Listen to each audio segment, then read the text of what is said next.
আজ একদম ভোরবেলা ঠাকুরমশাই চলে এসেছেন আমাদের মনসা পুজো করতে। আজকে যেহেতু দশহারা, গঙ্গা পুজো এবং মনসা পুজো রয়েছে, তাই ভোরবেলাতেই ঠাকুরমশাই আমাদের পুজোটা করে দিয়ে যাচ্ছেন।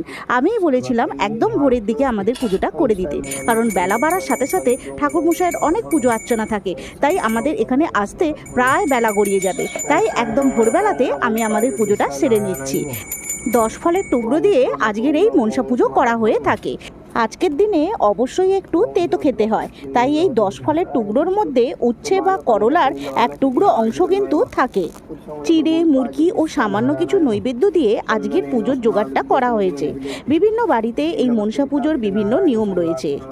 এদিকে সকাল থেকেই আমার মা বলছে আমাদের গাছের একটি পদ্ম যেন মা মনসাকে দেওয়া হয়, তাই আমার গাছের প্রথম যে পদ্মটা ফুটেছে সেটা আমি মা মনসা বা মা পদ্মাবতীর উদ্দেশ্যে আমি ঠাকুর মশাইয়ের হাতে তুলে দিলাম নিবেদন করার জন্য।